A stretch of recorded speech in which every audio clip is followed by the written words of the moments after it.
Assalamualaikum warahmatullahi wabarakatuh.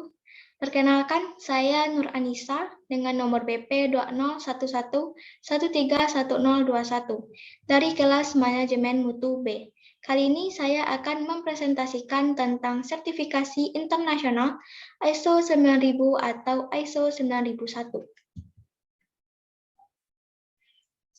Pada presentasi ini, saya akan membahas tentang apa itu ISO, apa saja ISO yang populer di dunia, kemudian yang kedua, kenapa kita harus menerapkan ISO, yang ketiga yaitu sejarah tentang ISO, khususnya ISO 9000 atau ISO 9001, yang terakhir yaitu segala sesuatu yang berkaitan dengan ISO 9000 atau ISO 9001.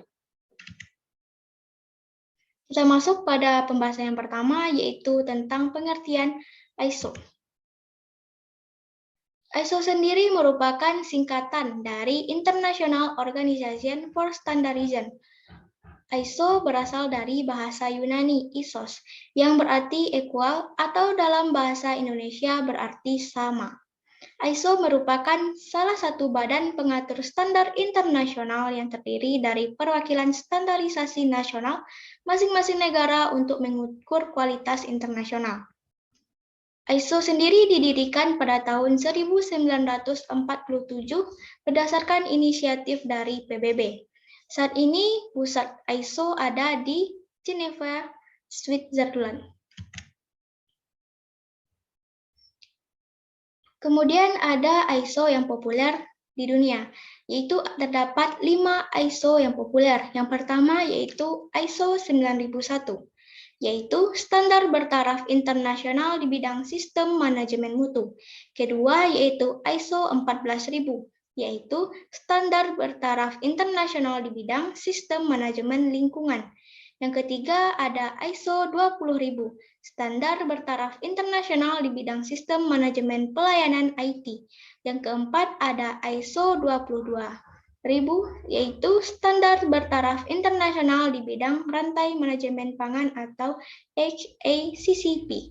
Yang terakhir ada ISO 27001, yaitu standar bertaraf internasional di bidang security management system. Kemudian masuk pada pokok pembahasan yang kedua, kenapa kita harus menerapkan ISO.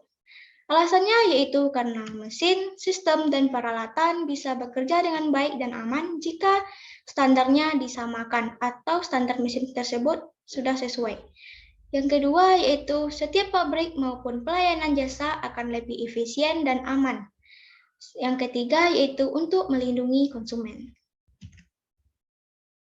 Masuk pada pokok pembahasan yang ketiga, yaitu khusus tentang ISO 9000 atau juga bisa ISO 9001. Yang pertama yaitu sejarah ISO 9000 atau sistem manajemen mutu. Pada akhir 1970-an berasal dari BS 5750 yang diterbitkan oleh BSI atau British Standard Institute. Kemudian pada tahun 1987, untuk pertama kalinya ISO 9000 diterbitkan. Kemudian lanjut pada tahun 1994, dilakukan revisi pada ISO sebelumnya, berubah menjadi ISO 9001. ISO 9001 ini berfokus pada prosedur. Kemudian pada tahun 2000, dilakukan lagi revisi terhadap ISO 9001. Berfokus pada kepuasan pelanggan dan efektivitas dari sistem manajemen mutu. Kemudian dilakukan lagi revisi 2 kali, yaitu pada tahun 2008 dan pada tahun 2015. Sekarang kita masuk pada revisi ISO 9001 pada tahun 2008.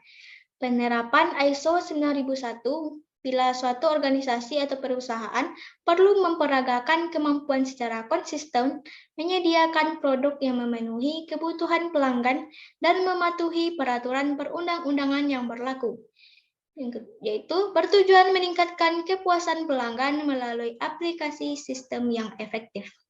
Istilah produk hanya berlaku bagi produk yang ditunjukkan dan dikehendaki pelanggan. Suatu hasil yang diinginkan dan diperoleh dari proses realisasi produk. Perbedaan ISO 9001 pada tahun 2008 dengan pada tahun 2015. Yang pertama, klausul ISO 9001 pada tahun 2015 itu lebih banyak, yaitu sebanyak 10 klausul. Lebih berstruktur dan rapi. Yang kedua, yaitu manual mutu tidak wajib. Yang ketiga, manajemen risiko menjadi fondasi standar ISO 9001 pada tahun 2015. Dan menggunakan konsep PDCA atau Plan, Do, Check, Action, serta selalu memperbaiki sistem secara berkelanjutan sehingga tindakan pencegahan pun akan dilakukan. Yang keempat yaitu scope. Tidak pengecualian klausul ISO 9001 pada tahun 2015. Bersifat umum dan bisa diterapkan oleh organisasi atau perusahaan apapun.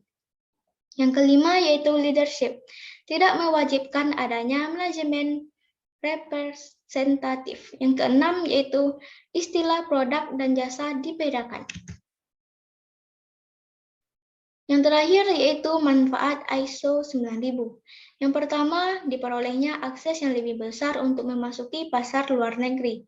Yang kedua, memiliki kesesuaian dengan pemasok luar negeri. Yang ketiga, meningkatkan kualitas dan keseragaman pekerjaan. Yang kelima, yang keempat, meningkatkan produktivitas sehingga meningkatnya daya saing perusahaan. Demikian presentasi saya. Terima kasih. Wassalamualaikum warahmatullahi wabarakatuh.